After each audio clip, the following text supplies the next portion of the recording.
Hello everyone and welcome to the Box Desire. Today I'm going to show you 10 hidden features for iOS that will help you get the most out of your iPhone.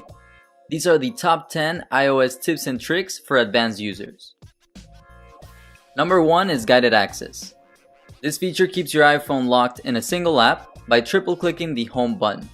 Once activated, it doesn't matter how many times you press the home button, you cannot access any other app unless you triple click and enter the set password. This is very useful if you lend your phone to a friend or family member. They can use one single app and you don't have to worry about them messing with your phone. To enable it, go into Settings, then to General, Accessibility, and then scroll down until you see the guided access option.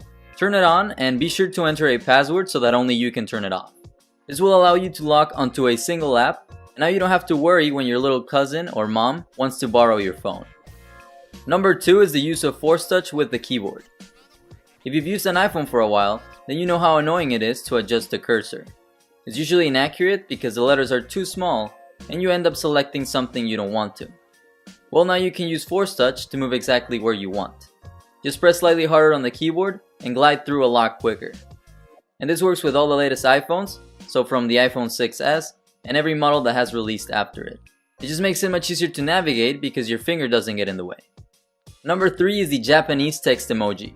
This is a very cool collection of text-based emoji that can be accessed within the Japanese keyboard. To activate it, go to the Settings app, go to General, scroll down to the keyboard option, Keyboards, and then select Add New Keyboard. Select Japanese, and then Kana.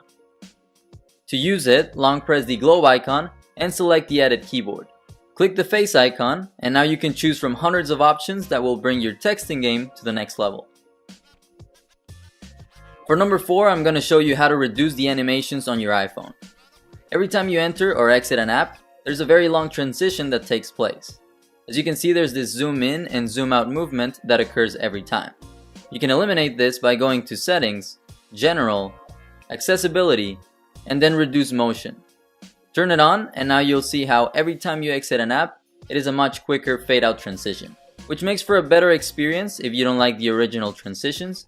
It just seems a bit faster. And here's a side-by-side comparison. The left has the old zoom in and zoom out transitions, and the right has the alternative fade out animations. Number 5 is the use of Force Touch to reply to messages. Surprisingly, a lot of people don't know about this one, but you can press harder on the screen to reply to a message within an app. So you no longer have to exit the app you're in to reply. You can do it right there when the notification appears. And this also applies to the home screen. You can use Force Touch to reply without having to unlock your device. So use Force Touch if you want to be more efficient with messages. The number 6 tip is the use of Notification Center widgets. These are simple interfaces from apps on your device that can be accessed from the Notification Center. Simply swipe to the right from your home screen, or you can also pull it down from the top of the screen and swipe to the right. To activate widgets, go to the bottom and tap on Edit. Then you can add the widgets available from your apps.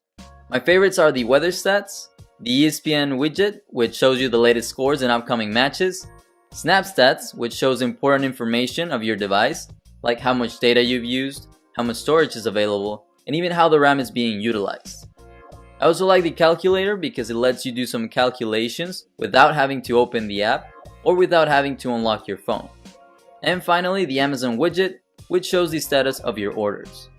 Now remember that these widgets will only become available once you install the apps, so be sure to download the apps for each of these if you want the widgets to appear in the Notification Center. So Snapstats app for the phone statistic, widgets for the calculator, and so forth. The number 7 trick is to save your fingerprint twice to increase the success rate of Touch ID. So go to Touch ID and passcode and register the same finger 2 times, and this will improve the accuracy of every scan. Now the fingerprint scanner works really well with the iPhone 7, so you probably don't need to do this if you have the latest iPhone model, but with older models it starts to get a bit slow when you use Touch ID, and sometimes you have to scan more than once. So save the same finger twice and it should solve your unlocking frustrations. Number 8 is a very simple way to clear all your notifications in the Notification Center. Instead of deleting one by one, use Force Touch to open a Clear All option. This makes clearing all your notifications much easier. It will save you a lot of time when you want to have a clean notification center. Oh yeah, and this tip also works with Safari, but instead of force touch, just long press on the tabs icon, and this should open an option to close all tabs with one click. So very simple tricks, but they are very useful. Number 9 is prioritizing downloads. Sometimes you have to download or update a lot of apps, and you can't use any of them until they are fully loaded. But what if you want to use a specific app and your phone is updating the others first? Well, you can prioritize a download by using force touch on an app that is downloading or updating. Just press a bit harder on the app and select prioritize download to update it before the others. So it will download this one first and you don't have to wait for everything else to update.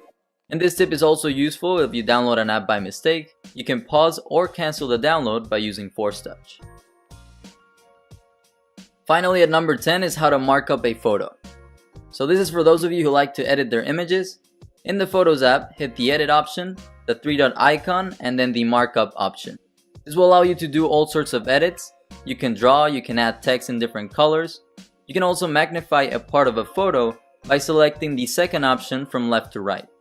This will appear a magnifying circle, and you can make it big or small and zoom in or zoom out. And this is great if you want to highlight a specific part of a photo, to point at someone in a big crowd, or to emphasize a specific area. So that's photo markup for number 10. And so that is it for my top 10 tips and tricks. If any of these was useful, or if you simply enjoyed the video, please be sure to like by hitting the thumbs up below. Also, please be sure to share this video with your friends and family so that they can learn to master their iPhone as well. Finally, be sure to hit the subscribe button down below and the little bell button if you'd like to receive notifications when I upload new videos like these. Thanks for watching.